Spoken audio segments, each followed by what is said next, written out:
Hi hello friends, welcome to Mouni cine updates. அட என்ன director sir, நீங்கள் எங்கள் வீராவையும் மாறனையும் வந்து ஹாப்பியாகவே லைஃப்பை வாழ விட மாட்டீங்க போல். ஏதாவது ஒரு பிரச்சனை மேலே வந்துக்கிட்டே இருக்குது. அவங்க என்ன தான் பண்ணுவாங்க. அப்கமிங் நியூ என்ட்ரிஸோட ஒரு ப்ரொமோ நீங்கள் பார்த்துருப்பீங்க. ஸோ ஸ்பெனிகா தக்ஷ் அவங்க தான் வந்து பார்த்தீங்கன்னா நம்ம மாறனோட ஃப்ரெண்டாக என்ட்ரி கொடுக்குறாங்க. ஹாஸ்பிட்டலில் அவங்க அப்பாவுக்கு உடம்பு சரியில்லைன்னு சொல்லி அட்மிட் பண்ணியிருக்காங்க நம்ம மாறனோட அப்பாவுக்கு. இந்த இடத்துல வந்து பார்த்தீங்கன்னா 50,000க்கு வழி இல்லாமல் அவ்வளோ கஷ்டப்பட்டு காசுக்காக அலையிறாங்க.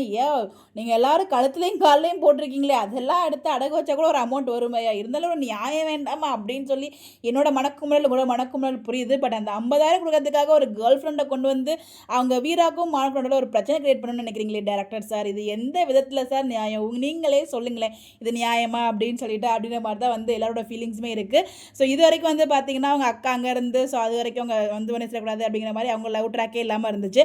இப்போ அக்கா வந்து பார்த்தீங்கன்னா அங்கே அடியாளுக்குள்ள வந்து எங்கேயாவது கூட்டிங்க வந்துட்டாங்க. ஸோ இப்போ அக்கா இங்கே வந்தாச்சு. ஸோ உங்கள் லைஃப்பை ஸ்டார்ட் பண்ணலான்னு பார்த்தா அதுக்குள்ளே அடுத்த ஒரு முற்றுக்கட்டை. ஸோ வீராக்கும் மாறனுக்கும் நடுவில் ஃப்ரெண்டு அப்படிங்கிற ஒரு கேரக்டரில் ஆக்ட்ரஸ் ஸ்பெனிகா வந்து பார்த்தீங்கன்னா மது அப்படிங்கிற ஒரு கேரக்டரில் வந்து என்ட்ரி கொடுத்துருக்காங்க. ஆல்ரெடி எபிசோட்லையுமே அவங்க வந்து என்ட்ரி வந்தாச்சு. உங்களோட பிஸ்னஸ்க்கு ஒரு பார்ட்னர், அதாவது இன்வெஸ்டராக வந்து அவங்க வந்திருக்காங்க.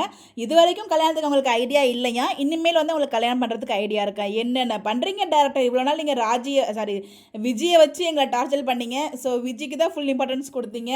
அடுத்து இனிமேல் இந்த மதுக்கு தான் இம்பார்ட்டன்ஸ் கொடுப்பீங்க. ஆல்ரெடி மது வந்து பார்த்திங்கன்னா சத்யாரகம் சீரியலில் மாயாவை ஒழுங்காக வாழ விடாமல் அங்கேருந்து வந்து பார்த்தீங்கன்னா அவங்களோட கேரக்டர் என் கார்டு போட்டதுக்கப்புறம் இங்கே திருப்பி கொண்டு வந்திருக்கீங்களா? அட போங்கப்பா. நீங்கள் யாரை வேணாலும் கொண்டு வாங்க, எங்கள் வீராக்கும் மாறனுக்கும் எந்த பிரச்சனையும் வரக்கூடாது. அதுதான் எங்களோட கோரிக்கை. பார்க்கலாம் என்ன வரை கொண்டு போகிறாங்கன்னு சொல்லிட்டு. நீங்கள் என்ன நினைக்கிறீங்க? உங்களுடைய கருத்துக்கள் என்னங்கிறத மறக்காமல் கமெண்ட்டில் ஷேர் பண்ணுங்கள்.